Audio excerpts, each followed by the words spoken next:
You are now listening to Contractor Talk with Richie Kidwell, the voice for the people. Join Richie alongside co-host property damage attorney Hans Kennon as they bring light to the taboo world of big insurance companies, exposing their tactics and fighting for justice. Hear stories from contractors across the state. Contractor Talk, here to protect homeowners and uncover the truth. All right, welcome to the show. Contractor Talk with Richie Kidwell every Monday night right here, 94.9 FM, 950 on the AM dial, The Answer. Excited to be here on this holiday. Happy Earth Day. It is comes around every April 20th, better known as 420. And so today is a day of celebration, celebrating the Earth. So I'm glad to be here. I'm glad to have the show and to bring always new and updated information here to our, I would say, our listening audience, right? The consumers. We talk a lot on the show about insurance-related claims as it relates to property damage. And so we have a property damage attorney here. I think he's a little late today. But to talk about that and back and forth. And we have guests on the show from public adjusters, roofers, contractors of every sort, the hole-in-the-wall drywall guy, plumbing companies, and those things so we can talk to you, the consumer, about what is industry standard in our industry, what to expect by different contractors as we contractors run into these types of issues.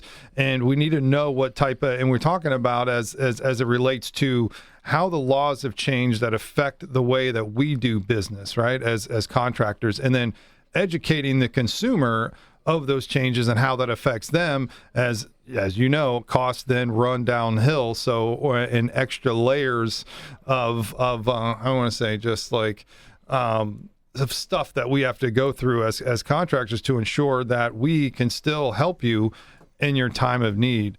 And we talk about upcoming hurricanes and how to be prepared for that. And so you're going to hear us shift to that conversation of hurricane preparedness. We've been missed of the past. What, it has been 2 years since we've had a hurricane, and we will expect either whether it be hurricane, whether it be tornadoes, to have an interesting weather year. And so Hans had said that there was a weather prediction forecast that came out and said it's going to be more calm this year. Yet last year, it was like screaming at the top of the mountains. Every news station was, this is going to be the worst storm season, and all these named storms and all this stuff. And they said that this year is going to be quieter, but only less? It's one less major storm, perhaps. Well, so I don't know what to go on. It depends on if it's a slow news day, if they're going to pump up that story about a heavy climatic, dramatic, traumatic, whatever events coming through this storm season. So I'm warming up, the listeners to what we're about here. Check us out on our YouTube page if you want to check us out. And Hans, Dapper Suit or Tire of the Week. Late today. I apologize. I'm going to trial in Palm Beach County against Citizens in a couple of weeks. Ooh. All of a sudden. And it's a great case. It's a real trial, not DOA? No, a real trial, Palm Beach County.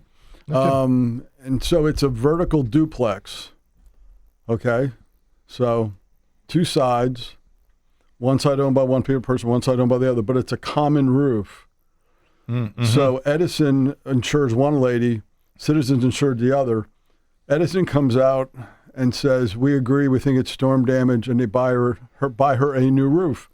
Citizens, the same roof, says no damage, nothing whatsoever, deny coverage. And so we're working on some stuff today. That's why I'm a little late, because they want to keep out the fact that the other half got bought. And I'm like, I already have the field adjuster, the desk adjuster, the corporate rep for Edison Insurance already scheduled to testify because they saw something. Right. They're paying a claim. They found coverage. And I'm like, Judge, it's the same roof. It's not like even next door or down the street or next block over. It's the same roof. They literally had, and my client had to go out of pocket to pay her portion because the other portion was already paid and wanted to get the new roof put on, which they did. And because, let me guess, a roofer can't install just half of a roof. Exactly. What a surprise that would be. So, yes. So she had to come out of pocket to do it. And Citizens literally said, no coverage. And we went to mediation, and they're like, nothing. And I'm just like, I'm just like, the insurer paid for the roof. You guys didn't pay for the roof. And that goes back, we talk about all the time, so the percentage of claims that are denied by citizens is always astronomical compared to almost all private insurers. Oh. Well, I'll give you a stat. The last 2 storms, the average of 77% of declination rate from citizens, and that's straight from Miami Herald. Yeah. So I apologize. I'm a little casual and a little late. We were just working on stuff. All of a sudden, I looked up and went, "Oh, gotta go." I was in I'm still in my same AQA attire here as I was sitting in a mediation with Frontline since noon, and we weren't done until I just walked in the door. Oh. And it was like, I don't know how they find these Kool-Aid drinking, just these people that have zero soul. It's like they don't care about anything. They don't come with any money. It's like, why are you wasting my time? So anyways, right.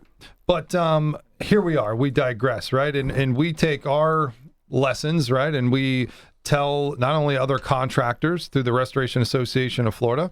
Check us out on raflorida.org if you want to become a member and know more about our association. And of course, you'll hear us on streaming here in a few days on Spotify, iTunes, anywhere you like to stream.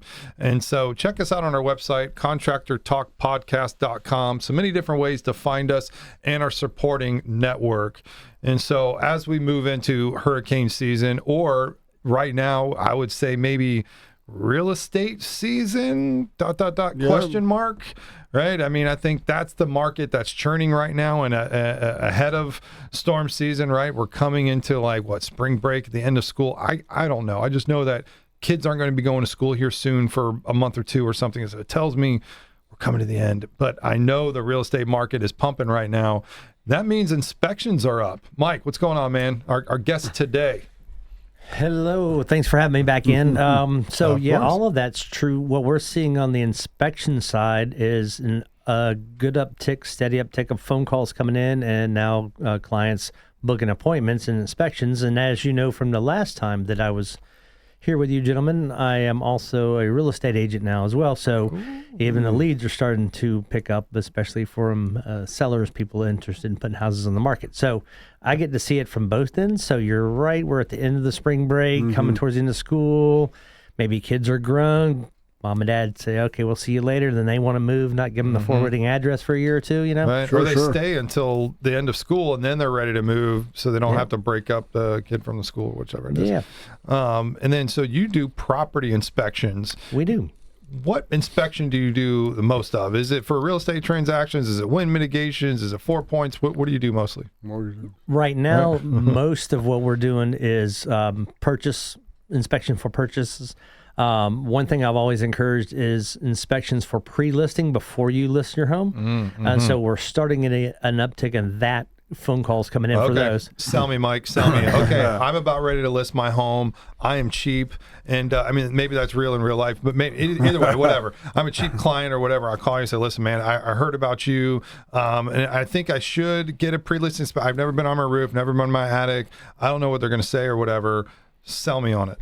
So you almost sold yourself with that last part there. So when was the last time you were on your roof? When was the last time you were in an attic? I did one for a gentleman that hadn't been in his attic in quite some time. He had all his Vietnam stuff up in his attic and was going to get it down. A snake had made a nice little spot up there, and there were snake skins in several areas. And they had a little, yeah. So, he didn't know that, but he also lived over Wekiva by the springs. Mother Nature kind of took over Mother Nature, quit using the pool years before. So helping you have that roadmap of, okay, these are some things that we found. These are some things we might want to address. We might want to just let this be because the buyer is going to still get their own inspection, which they should. Sure.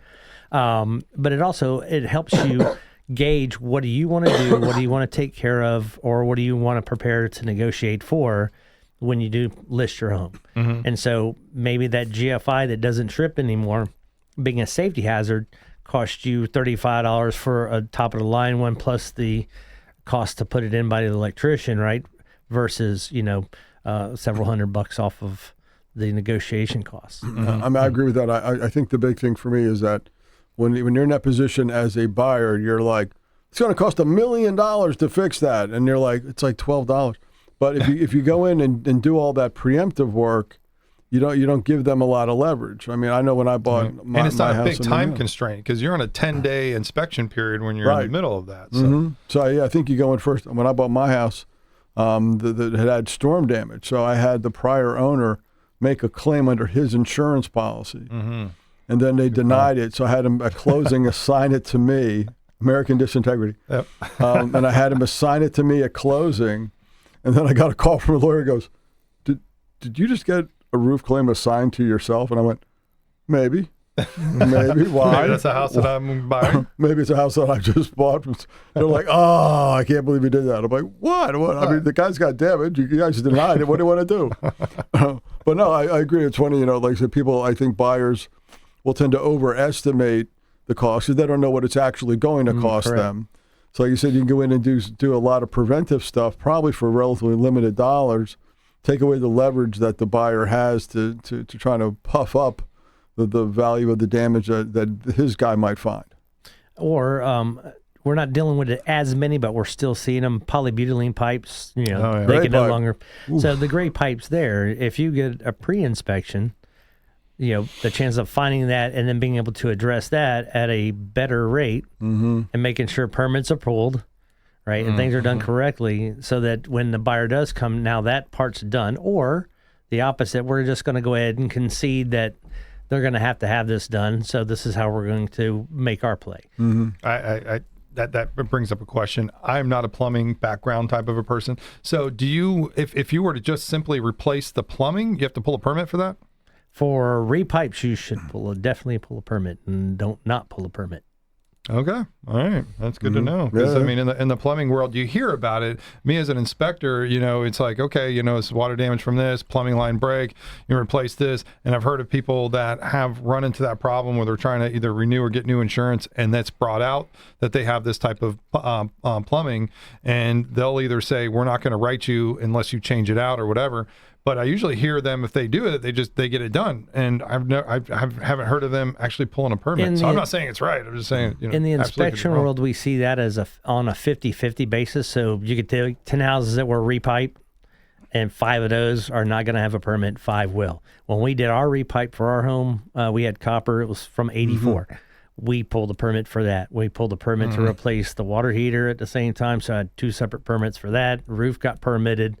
HVAC permitted, and it helps reassure that who did that work was qualified and did that work correctly.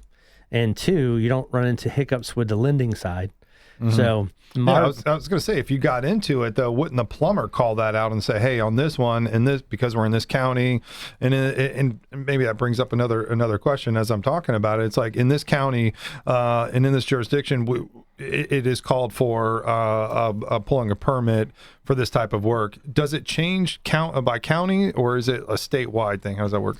That's a good question. That's a Richie Kidwell question. Oh man, I was trying to tee that up for you. I don't know for sure. Just because I don't know what each one's. I'm not a code inspector, so I don't know what each county's code's calling for. I have heard people say that in this county you can do it this way. If you're replacing pipe for pipe, you don't have to. I'm not sure. I would have to actually look that up. Yeah. A little bit outside of the home inspection scope that we kind of stay in, but we try to find out as much as possible. So. Right. I think it's good advice just to pull the permit if it and really ask the question, right? I mean, if you're getting bids, because we always recommend you get bids by folks that are that have their insurance in place, they have great reviews, their business's license are in place. Those types of things are very important. And if those, if you do find a licensed, bonded, insured person, great reviews, and you ask them straight up, like, do I need to? They should be able to tell you based off, especially if they work in that area. I mean, I'll tell you this. If I'm a buyer and you just said, yeah, replace the roof, the water heater, and all the plumbing, where's the permits? We didn't get any. I'm like, oh, no. I mean, you run from that deal. Yeah, sure. I know. I live in Orange County, so I know they have some decent permitting things, but everything we've done, we've had permitting. Pulling permits over the years when we're doing inspections just to be able to for 4 points and wind mitigations, they don't tell you, yes, you need one, no, you don't, because they don't only have the information that's put into the system, right? Sure. So we use county, and then we double check with build facts. So if it wasn't inputted, there's no way to know if there's a permit or not until you make a phone call, and then sometimes they have it, sometimes they don't. I do know, like, there's times that roofs aren't permitted, and that goes county to county, but every county you're supposed to have a permit. Plumbing, I've heard about a 50-50. You need a permit to repipe, or if you're just replacing for same, you don't. I would say that you do. I wouldn't want to have a house that was repiped without a permit. Sure. Just, again, for the reasons I stated before, I want to make sure I think Well, I did would it say, right. well, look at it this way. If you do go to sell the home, it would be more difficult to prove that you replaced the plumbing if you don't have a permit, right? But it'd be a lot easier if you're like looking the property appraiser website and you got permit for a new roof. See, I got a new roof, I got new plumbing, I got this, I don't know, it's all there. A new pool, a jacuzzi, whatever it is, right? So I think it just adds value, especially when you're going to sell your home.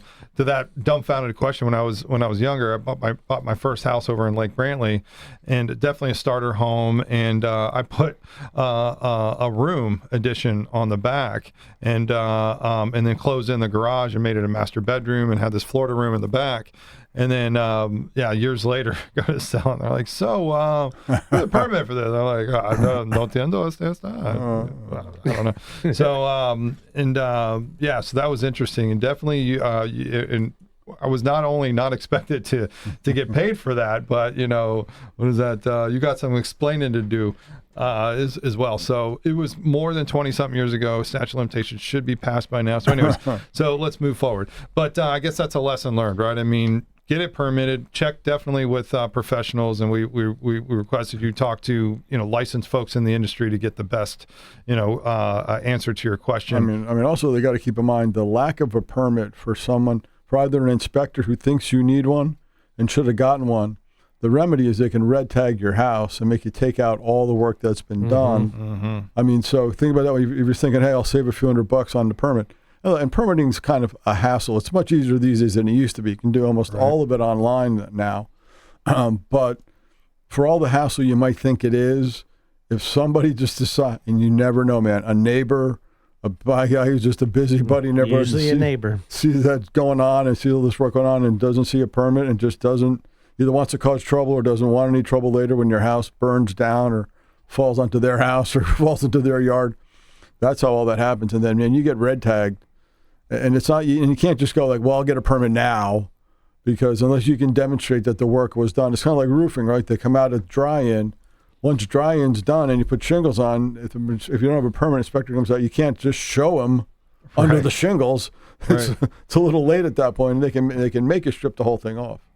That would not be good. We've helped folks as an engineering firm afterwards, but there is destructive, things you have to do. You take up several rows and approve patterns and stuff.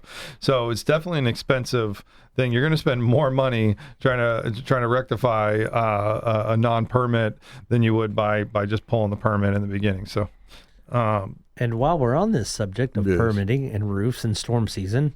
So as of April 1st, there's a new wind mitigation form that's out that we have to use. Are you fooling us? Really? No, I am not fooling you. And it has a lot more steps. So. And is that a Florida Building Code new requirement, or who puts that? Is it an FBC? Or is that for the home inspectors? That's for home inspectors, engineers, roofers, building contractors, general contractors. So it's a state form then at this point. It's the state approved form for wind mitigation. So the first part leads into the fortified building, gold standard building, silver standard building, require supporting documents if you're claiming that. They threw in the greater than, equal to, or less than 612 roof pitch. What wind region we're in now, that's in there. They added a Z category for windows or door openings that are not functioning right or that are damaged, that need to be replaced. So, and it's in an effort to get the insurance as much information as possible about the uplift, the weakest part of the uplift protection for the home, and keep people from, and really discourage people from not repairing windows or door openings that could compromise the entire structure, if you get a good wind event. And when would that become effective? April 1st. Oh, wow. And then we use the newest 4-point form from 2025 that was put out in March. Oh, that's good stuff. And Wow. and we mentioned this before, and we did last time you were on the radio show with us, is that it's so important for you to save money on your insurance renewal by getting the 4-point inspection, getting the wind mitigation inspection. Myself, I was paying somewhere around $6,000 for the year, and it was going to renew at a much higher rate. Then went and got a 4-point and a wind mitigation, and it cut it in half. I went to a different carrier, had these inspections, and they came back literally half. I think I was paying $3,500, right around maybe $3,300 for the year. No, that's great. I mean, you see that a lot. People get, people put their head in the sand. That's what happens. People go, well, I'll wait till something happens. And usually by that time, it's not fixable or disaster really strikes. So the idea, I think what Mike's talking about makes a lot of sense too. You got to have someone come out and look around, look at the place, because reality is, it's ounce of prevention, pound of cure type analogy where, but no one likes it. No one's happy. Like, oh, you have a bunch of maintenance to do. I always say, like, when you get a new roof, you don't invite your friends over to look at your new roof. You invite them to look over your new pool or your new man cave, but you're not going to be like, hey, how about that roof? So it's not fun to do, but it protects everything else. Right, sure does. And Mike, with Liberty Property Inspections, it's if somebody's looking to get the pre-sale inspection, which I think is super important right now. Kids are on the move now and out of school soon, and now's the perfect time to move or to list your home or see what the value you have on it. And with a low cost up front, you could be potentially putting $20,000, $30,000, $40,000 more onto your home by finding those preventative types of things. So, talk to me about like that pre-listing inspection. Is it cheaper? Is it the same price? Is it just as involved? Like give me a run over of the products that you offer. So what we do on a pre-listing, the only difference from a regular buyer's inspection, just the regular inspection, is, do you want us to test your appliances or not? So you're living there typically, unless you're an off-site owner and you rent it out and you don't know. Typically, they don't do the appliances. So that's going to save them a little money, because we have one price category for that. And then we have a second one for the everything, and it's priced the same as a regular buyer inspection, because we're doing the same work, top to bottom, every switch we can get to, every window we can open, every door we can open and close, in the attic, on the roof, if we can get there safely, and just like you're going to buy it, but even though you live there already, you're going to buy it, we're going to find you everything. And then, or everything we can find. I'm still working on seeing behind walls and predicting the future, but it's a work in progress. Yeah. Well, that you're giving, so with that report, it's going to be a different output, right? Because then if you're doing it as like a pre-listing, you're going to then mention those things that are coming up that you would recommend, like say like something like actionable versus maybe you should do that in the future, and then these rest are fine. Yeah, your reports is going to have everything concerning the house. Your summary is going to have your life safety issues, your bigger stuff. AC's only got a 10-degree split. You might want to have that. That'll be on the summary, right? Versus you got a couple areas around that need to be caulked around the windows. That would be just in a regular report as a maintenance item. So we try to separate it so you have your more actionable versus what should be maintenance, and then you can decide on those. It requires them to actually open and read it, which is surprisingly the biggest challenge I have as a home inspector. People fully read and then asking questions. Now, do you have a sample report on your website somebody can go to and check it out? We did. We pulled one down to update. Haven't updated yet because we went through a purchase.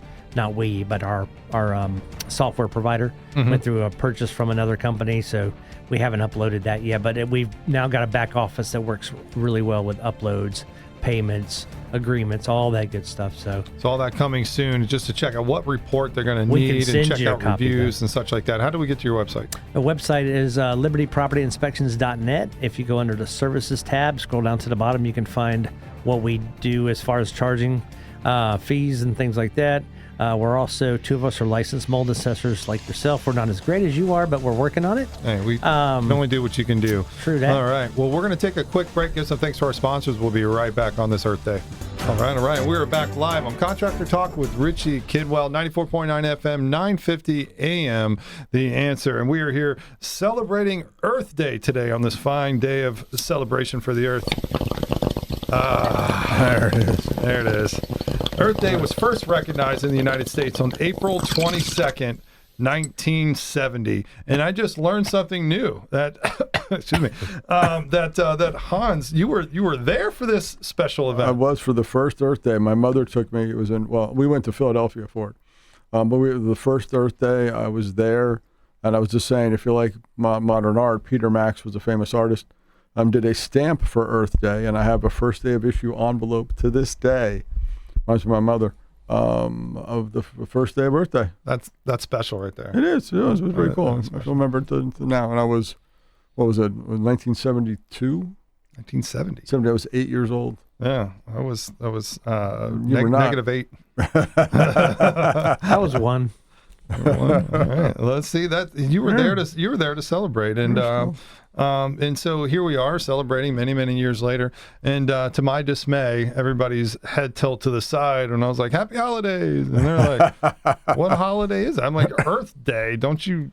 What is wrong with people? They are not one with the earth. They're not in tune. They don't walk around barefoot. I need to de-stress after these long days of nato settlemente. So you'd suggest that they're not, may the 4th be with you? I mean, that's Star Wars Day. Right, it's coming up, I know. Yeah, well but then the day after is like mayonnaise in the sink or something like that. Cinco de Mayo, no? Anyways, whatever. So it's all these things that we do for... Someone the other day said to me, what day is Cinco de Mayo? And I went... Is that really? A real question? Really? Was that... I said, it's May 5th. Oh, I got to write that down. I went... No, you really don't, because Cinco means 5 and Mayo means May. And they're like, I did not know that. I'm like, okay. Yeah. The extra letter threw them off. Yeah. The day Mayo. Yeah. Well, what got me going a little bit further in my my search for Spanish words was watching the Narco series, because I always wondered how to like cuss in a way that like made sense. It was smooth, it was multiples. It wasn't just one, it was multiples, right? And I was like, man, it just right off his tongue, and so but that really got me more engaged to learning the language, and at least the main key things, like sure. The baños, it's like that's important. Donde es baño is, I think, is my primary command of Spanish. Yeah, because we said "Donde está," and then just add whatever it is, right? That's what Man, we are super white here, so sorry for my Latino listeners. This is we're doing the best that we can here. So, but that's funny. It is, right? Got us. But with this special occasion, or at least this special day, we have Mike Hayman here with you. I like to say that. Hayman. Hey, man. Is it man or man? It's man, but today it's hey, man. Hey, man. Yeah. Hey, man. With libertypropertyinspections.net, here on our show again to bring some tips to you prior to listing your building, prior to storm season coming up to us. And Hans, many times you have said that sometimes these inspections save a homeowner, right? I mean, they get an inspection done prior to storm season. Yep. Storm comes over their home, and then it's like the monkey, right? Hear no evil, see no evil, say no. Right? It's like all of a sudden insurance company's like, ¿Dónde está? Like, ¿Dónde está the hurricane? Like, what are you talking about, right? And so Ray Charles comes out to do your inspection and sees no damage, right? Hired by the insurance companies. But you then have an inspection report from a 4-point, wind mitt that you were using to lower your insurance prior to storm season coming up, finding a value into this. I don't think I spent too much money. I don't think I spent over like $200 or something like that for this wind mitt or something. Yeah, no, not too bad. Actually, we tried a case in July against Universal, and that was a situation where the client had been insured with Universal for 6 months. He bought the home, had a pre-purchase inspection. Excuse me. And gave that to the insurer. The insurer wrote the coverage. 6 months later, they have a loss. And as usual, it was underwritten, and it was good enough to take the money. Then they made a claim, and the claims people go, "Oh my God, I can't believe we insured this property at all." I'm like, well, it's only been 6 months, and underwriting said it was insurable, and you were taking the money. I don't know what they were thinking. But in that situation, I did utilize my primary witness was the home inspector, because there's only been 6 months from the date of the closing, essentially the date of the report to the date of the loss, where they were able to come in and demonstrate through photo after photo after photo of the roof. And what Universal was using was about a half a dozen photos taken by a guy with a drone pretty high up. And so they're like, oh, no, you can. And the entire case kind of came down to whether or not this one Uno, there you go, my use of Spanish. Good job. Well, I guess Italian also, because I'm bilingual. Whether that one nail had backed out sufficiently to cause water to enter the property. I mean, it came down to this. But no, the home inspection was of great value. And for anyone listening, go. I mean, and again, it's not always good news, right? I mean, we got to live with that in this world. You get one every couple of years. Have Mike come out of recovery, I don't know, whatever you come with, 1 year, 2 year, 2.5 years, and have him just walk around a place and get up on the roof and check for caulking. I mean, a lot of cases I have, unfortunately, go south because simple things that weren't maintained allowed water to enter and then caused greater damage. Mm-hmm. And again, the whole ounce of prevention idea. But no, definitely, I would say every couple of years, have someone come out and do a full inspection, because there are places you don't go. Like I have an attic on the far side of my house where there's 2 air handlers up in the attic. Never been up there because there's no ladder, right? So I got to take out the piece of drywall and get on the ladder and climb. I'm like, well, nothing seems to be a problem up there. But the other one in the garage has a ladder, so you put it in the ladder, up you go, up and down you go.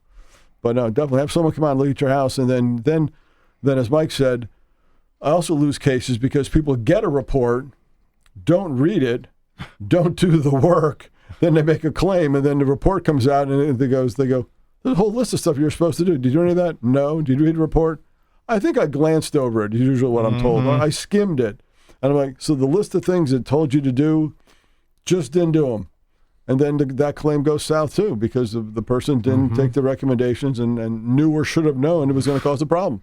Right. I mean, it's a basis to use for an estimate, right? I mean, especially if it's a pre-listing inspection, you take your report, you give it to a handyman, make sure they're licensed and they have insurance, because if they screw up, then you can go after the handyman if they didn't do the repairs correctly, right? So, but and handymen are known to have deep assets for the. Yes, they are. They're usually driving Cadillacs. Anyway, so but it's really the insurance, right? I mean, but anyway, so you want to make sure you're using a good, reputable contractor with the right insurances and to do the work. But that's your basis of, let me go ahead and get an estimate from several professionals. You use the report, and it'll show the things that are not satisfied or up to satisfactory level that need to be replaced. Some things that need to be repaired, things that are good, right? So I think it's just good practice. Every year I have a roofer come out right about the middle of the year, and I say, okay, fix, I have a tile roof. So I go around, fix all the roof, anything that might be off a little bit, take a lot of pictures, send me an invoice, put all the things that you fixed on the invoice, I'm going to pay it, and you keep it all. And that way, if, anytime, if there were to be a subsequent storm, I have excuse me, I have the records, I have the photos, I've done my repairs, we're good to go. One more thing too is, don't pay in cash. All right, if I can't, I say that any more times than I can. I had a guy recently, nice couple, older couple, had a guy come out, $500, fixed them some shingles on repaired some of the roof. Don't know his last name, gave him cash. And I'd suggest to you, it's really, really hard to prove that the work got done. So I tell people all the time, I go, don't give anybody cash. Don't care if they want it, don't want it, whatever it is. Write them a check. Do something. Get an invoice. Get an estimate. Get an invoice. Get a receipt. Get something, and make a little file folder somewhere that says roof repair, and drop it in there, and you may never have to look at it again. Or get the receipt, and this is what I do because I am a bad paper keeper. I take a picture of it and I send it to my Gmail. Yep, everything is locked up in my personal Gmail, so if I'm looking for something, I just use it like a filing cabinet. I'm like, and I name it what it is. Right. Like roof pictures from this year, and I'm like, boom, there it is, right there in your face. But yeah, so many people I have, especially on tree removal after hurricanes. Right. People are like, oh, I paid a guy $3,000 in cash, and I'm like, you got anything to help me with that? And even like your bank statement that shows a withdrawal or something. And it's always like, oh, I had it around the house, or I think I gave him 3, and you're like, oh, here we go. I was saving up for a rainy day. It rained, tree fell, there it was. But I've done it. It's like you just brought up a memory. This tree guy came out.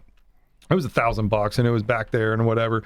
And I did pay cash, and and when I was handing it to him, I said, "This is going to be weird as hell, and I swear I'll only use it if I need to." And I took out my phone, and I took a picture of me handing him the cash. There you go. I mean, really, when they say spread pictures, the bills out. I was like, "Here you go, chick." Pictures worth 1,000 words, man. I'm telling you.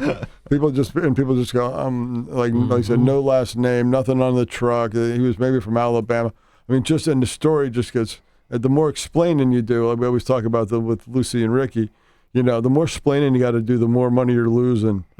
So stop explaining, get a check. I don't care. I mean, I like the idea. If you're going to hand the guy cash, take a picture of the guy taking the money. I mean, anything. But just they come to these depositions and they're like, with half a story, no documentation, and it just becomes a mess. And we take lots of pictures. We don't use them all in the report, but we keep them put back, for those calls that we get that say, hey, you didn't tell me this was going on or existed, and I can go, well, let's see. On page 26 of your summary, picture 3, there's a good picture of that, and I'll send you 2 more that I have in your file. So, yeah. Well, sometimes you're not the best friend of somebody, too, because if they think their house is in great shape and you give them this report and it says that it's not, then now you're the bad guy. But that's really where it comes down to communication, though. If you can talk to somebody and let them know, hey, look, the report is going to be, and this happens a lot with 4 points, the report's going to be the report, right? And so then they get it kicked back from the insurance company. Hey, we've never had a problem. I understand that, but this is what you have now. This is not my call. Let's talk to your insurance company. This is what needs to happen. Yeah. And so it's not our fault. Don't shoot the messenger. We're just putting the report together. That's right. And in many occasions, it's in your benefit. Yeah. Exactly, because it lowers your insurance. It tells you what time it is. It puts you gives you that time stamp in history of what the condition of your home is, which is very important these days. As Hans and I talk about all the time, all these stories of insurance companies taking their money, but then later on saying, well, we should have never insured you to begin with. Well, then don't take the money. I got stories for that, too, from calls that we get. My goodness. We're here today with Mike Hayman. Today is Hayman. LibertyPropertyInspections.net is how you get a hold of him. We're going to take a quick break. We'll be right back. All right, we're back. Contractor Talk with Richie Kidwell, our final segment here on the beautiful day of Earth. Today we celebrate Earth Day with, there it is. Quick smoke session. Get us started off here. Hit the carburetor. Wow, that was an extensive one there. Hold on. That's like a Michael Phelps kind of bong hit. Yeah, man. I feel like I was swimming in a pool of water when I took that. That was great. So, but this is like how do I want to say, just on the fly radio right here. It's live radio. How quick I come in, I'm saying, listen, okay, today's a holiday. How quickly can you download a bong rip sound? Like, pretty quick.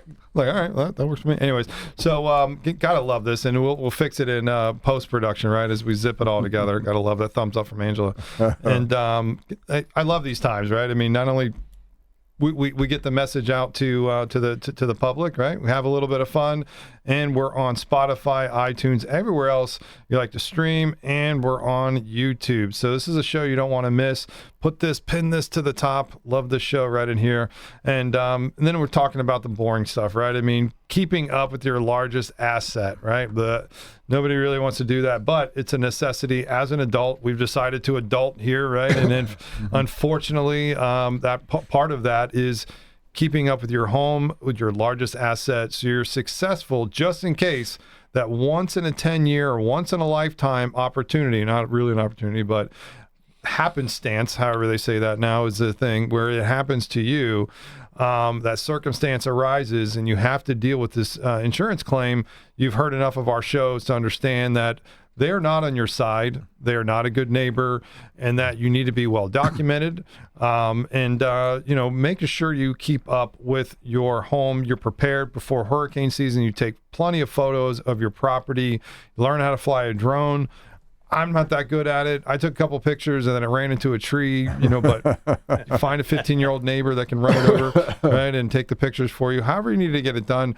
I decided to, for me, I have an expensive tile roof, so I get a roofer on there every year and say, take a bunch of pictures and fix it. Usually it's like $250 or something like that for them to like do their inspection and like sure up anything that might have been a little loose or whichever. And then I get a clean bill of health from a licensed roofer. It says that your roof is in good shape. Here's all the photos. Boom, done. For me, that's peace of mind. Hans made a mention every 2 to 3 years. Have an inspector come out like Mike, say, hey, man, come on out, check out my home. Go to libertypropertyinspections.net, order your inspection. And what would you recommend? I mean, so if I was hearing you right, you have a pre-sale inspection, you have like a post or during the middle of a sale inspection, it's a little bit more in depth.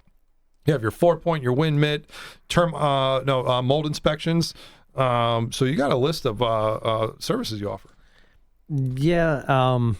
So the listing one, typically it'll just be for anybody looking to sell their house before they put it on market.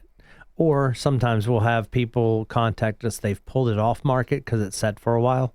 And they're not sure why. They've had 2 offers back out. And so we'll do an inspection for them. And usually we'll help them figure that part out because shockingly, not always do the buyer side share the information from the report with the listing agent other than we're pulling out because of the inspection report. So it would be helpful for all parties really if you kind of work together, but sometimes that doesn't happen. I know it's a shocker. On the buying side, it's a full inspection report because they've never lived there. They've never done anything. They want to see what they're going to get so they can make that decision. The caveat to both of those is they have to read what we put in there to be able to make that decision. And on the buyer side, usually, like you said earlier, you have about a 7 to 10 day window for inspection period. So inspections need to be booked early and then, have the time to go over what needs to be gone over. And then if repairs are made, then you call back and you have us come out to verify the repairs have been made. All within that 10-day window? Which goes to show why you want to do it early. Yeah. Right. And sometimes you want to, you'll get an extension, and I'm sure this is a shocker for you as well.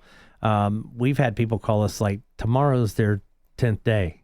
and their agency has told them to contact and get everything done. So we can scramble and do that. There's 3 of us that are licensed inspectors. All 3 of us are qualified to be master inspector.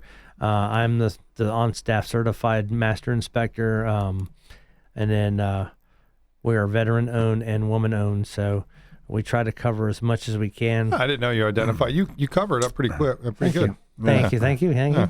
No, I'm the veteran. My wife is the woman portion of it. Yeah. And then our daughter runs the office. I can tell you this, though. If you have 10 days to do something and you want to call and ask for an extension, the first thing the buyer goes is, something's wrong. Right? Although that's the only reason you ask for an extension. If we all work together, wrong. The biggest problem that my office has is people don't answer my admin when she responds to their requests, on a time-sensitive matter. So when it's time-sensitive, make sure you're going with that. So once those are done, and some buyers will go ahead and get the other wind mitigation, the 4-point inspection for insurance purposes. And the 4-point bodes to how old the house is typically. And I think right now what we're seeing is about an average if it's 16 years old or older. Insurance companies are asking for those before the purchase, and the same thing with the wind mitigation. And then if you're shopping insurance, you want a new 4-point every year after you're past that 16-year-old mark or whatever your carrier has asked for. The only pushback we see, and I was going to ask you this, on roof certifications. Yes. And we're able to do those.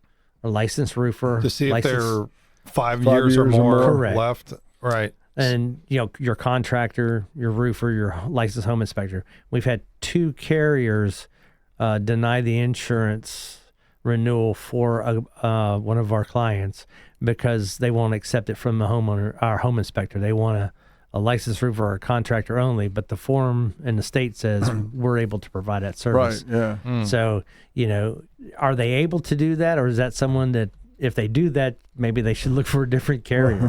What now? Have you seen? Would you be able to qualify if you? Because there is a state license for roofing inspector.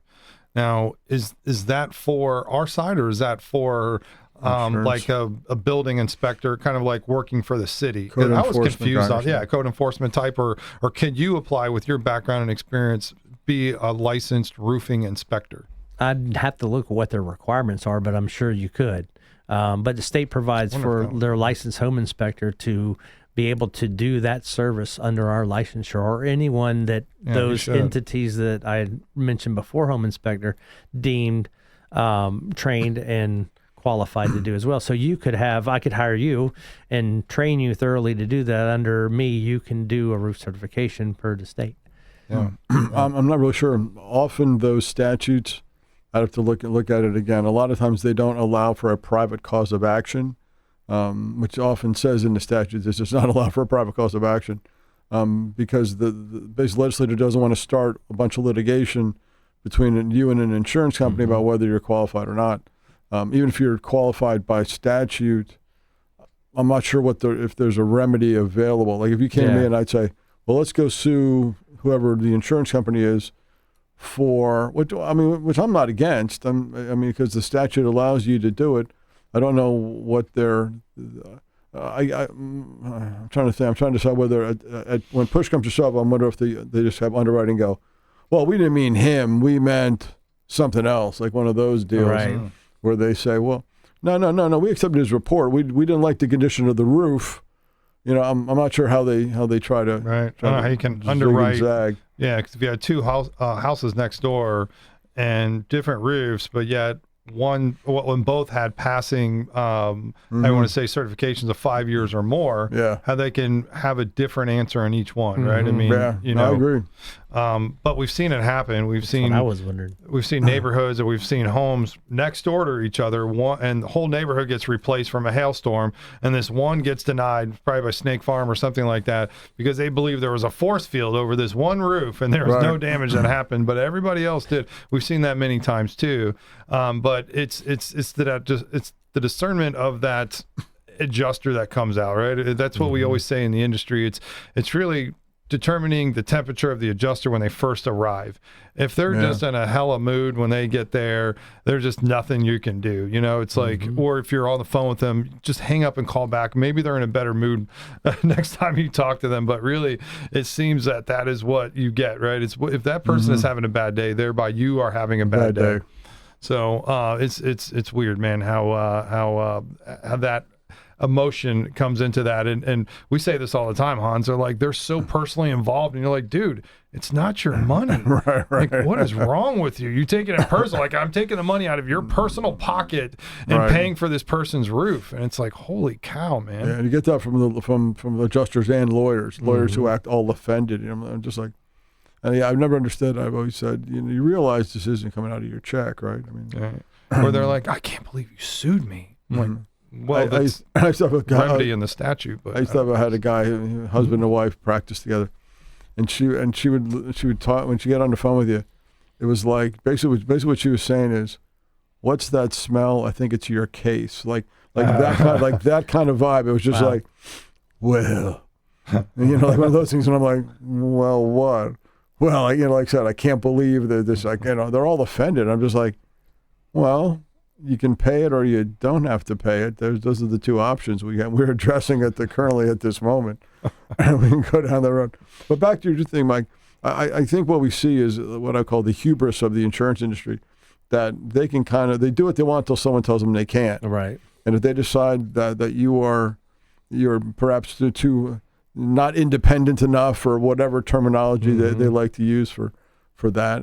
You are the bad guy. You are the boogeyman. Yeah, you're boogeyman until. So I'm kind of curious, because the insured's damages would be limited to perhaps interest on the money they could have not used for another 5 years. Like said, if the roof's $20,000 or $25,000, and they had it in an account earning X. And they had to now put a new roof on instead of letting that money sit for the next 5 years. Their damage would probably be limited to whatever investment income they would have lost as a result.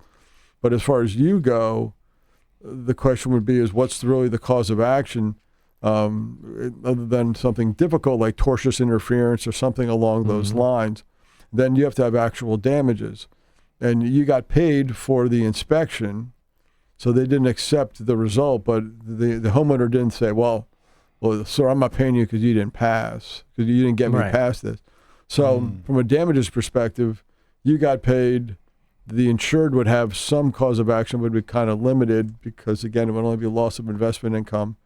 And, there's not much there. Well, it's tough, and I think that's why the legislature put it in. I mean, that was part of the bill. Like, oops, we went too far. Let me act like we're putting in some protections for the homeowner, right, and everybody was getting denied. And then when they got denied then they got non-renewed because their roof was in disrepair, but then they were denied based off of no damage, but then they couldn't renew because they had too much damage. So put everybody in a weird spot. So the legislature said, you know what, let's try to fix this. Insurance companies are not allowed to non-renew or cancel people that have a roof with a life expectancy of 5 years or more. Period. That helped that small Paquito situation. More Spanish there for you. Nice. And so I'm applying it. Crap, I was going to go like correcto. Yeah. Anyways, either way, but we're getting in a lot of subjects today, right? We're getting in. We all understand that in 1970, so about 56 years ago was the creation of Earth Day. You learn that here on the show. And to get an inspection by Mike, libertypropertyinspections.net. We'll talk to you guys next week. See ya.